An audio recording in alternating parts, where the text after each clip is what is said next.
Welcome back to The Big Story. I am Sean Rose, and with me is CEO at CCT, Mr. Avrod Penn. He's on the hot seat. Mr. Penn, in 1987, the local company, CCT, your company, became the exclusive cellular telephone service provider. Yes, this is true.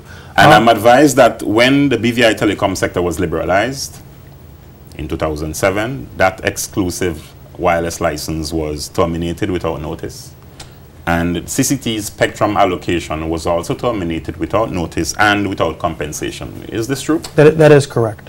One of the things most people don't really understand the history of telecom and the BVI and the story, which is CCT. In 1987, essentially Cable and Wireless at the time, now Lime, decided they didn't want to pursue wireless technology, and they sold the rights to do wireless technology within the BVI to this new company, CCT. CCT got a license from the government with commensurate spectrum in order to develop wireless technology. So we had a license with the government, Lime had a license with the government, two separate licenses. The licenses required certain notice in order to terminate this exclusivity.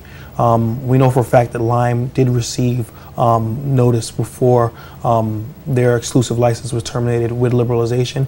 We actually never received any notice for CCT.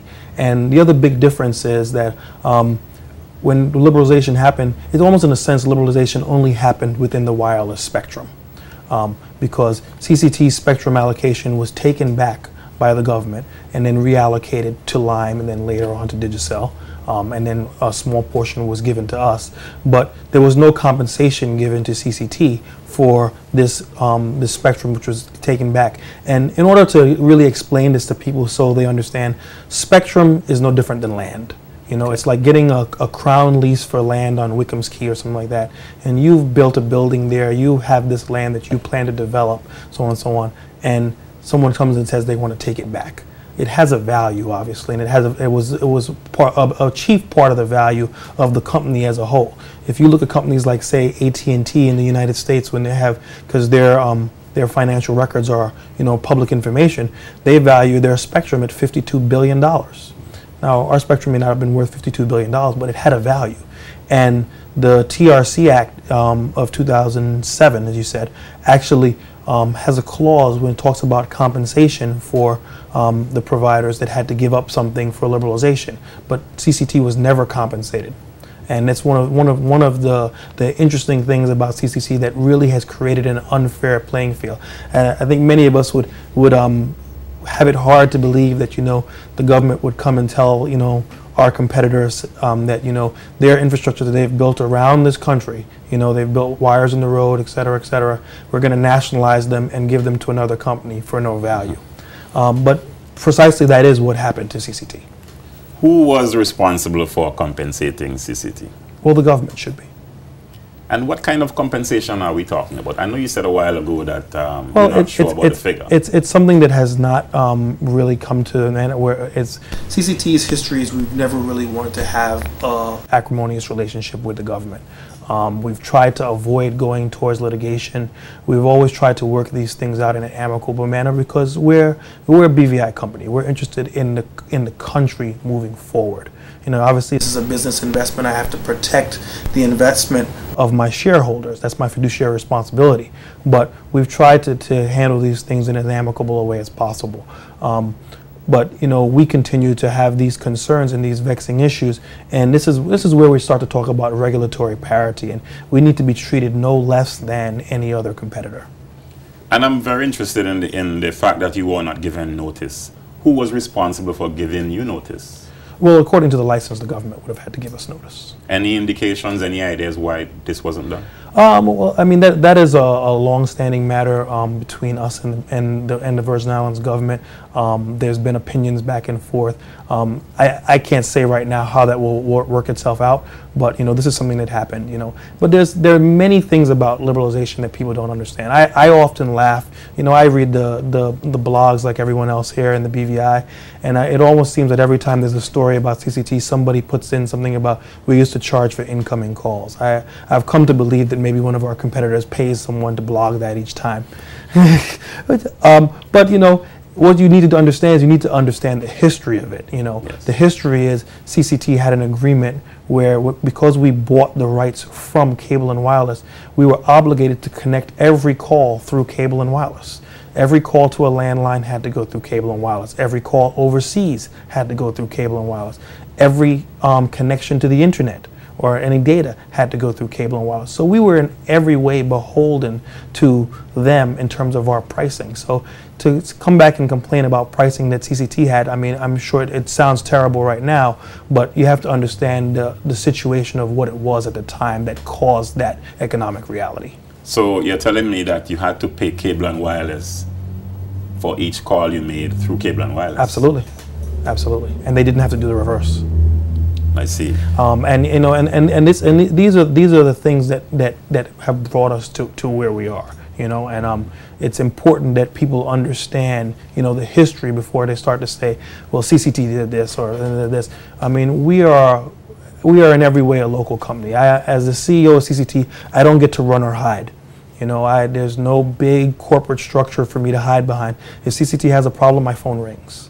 You know, my staff, we all live here in this community. So we're trying to do the very best job that we can for this community. So it's not a situation where, you know, we want to be in any way not upfront about what happened, but it's important that you understand the dynamics of why situations were the way they were. And of course, liberalization happened. Well, liberalization happened, and you know, I often say that competition is not a bad thing. We're not afraid of competition. You know, it causes everyone to sharpen their sword and bring a better product to the market. One of the things that I always try to tell people about CCT is we've come to believe that competition is somehow a bad thing. Competition is not a bad thing. You know, we don't have any problem with competing, and we intend to compete. We're not going to be shy about it. And that's one of the big things that we want to bring to the market. I'm sorry, but some people think that CCT is a small fish around some big fishes in the sea. Well, you know, the job of the regulator is to maintain that there's parity in the market, so that, you know, we can have as equal a chance as anyone else in the market. But you have to understand, telecommunications has certain inputs, right? There are things that you need. You need your antennas, you need your towers, you need electricity, so on and so on. There's nothing really special about anything that our competitors have that we can't go and buy. You know, when we decided that we wanted to revolutionize our network in 2013, we scoured the world and we looked at all the different suppliers. We went and we got the fourth biggest telecom provider in the world, ZTE, to come and build us a network which is comparable to anything that there is in the States. It's comparable to AT&T. We have a 2G network, a 3G network, and an LTE network. So we have cutting edge technology. So when people say that, you know, a big carrier is going to have all these great advantages, we have every single thing that they have. Because what I always try to make people clear of and understand is we're not asking you to give CCT a chance. When I go and I speak to consumers and I say, if you were with CCT before and you've walked away and you went to one of the other competitors, it's time to take another look at it. I'm not telling you to take another look at it because of Avrad Penn. I'm not asking you to take another look at it because we're the local company. I'm asking you to take another look at it because we have comparable and in many ways superior technology to our competitors. I'm happy you mentioned the issue of your investment, some $10 million or more. Yes. But in 2014, you were fined some $50,000 by TRC, pursuant to Section 75(2)(b) of the Telecoms Act, yes, for unauthorized use of the 700 megahertz spectrum. What happened there? Well, you know, this is something that's been back and forth in the press. I mean, to make a long story short, we have said all along that we plan to bring our network from 2G to a 4G LTE network. We've never been in any way unclear about that. It's on our advertisement. It's in everything that we've sent to the government. It's in everything that we've sent to the TRC. We've built this network. We've used the spectrum allocation that we have. We have an LTE component to our network, which we have had now for almost a year and a half, and we're anxious to bring it to the public. Our community is clamoring for better internet. People are saying we've had many different public statements from politicians, from, different people within the press, so on and so on, that people want better internet. Here we are, CCT, we have this product, and we're ready to bring it to the community. We were fined because we did test the network. If you spend $10 million on a piece of equipment, you got to make sure it works.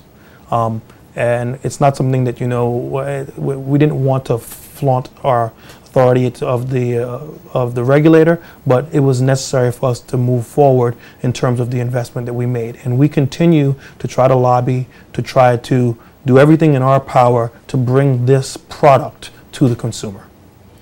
CEO at CCT, Mr. Arverd Penn, setting the record straight here on The Big Story. We'll be right back.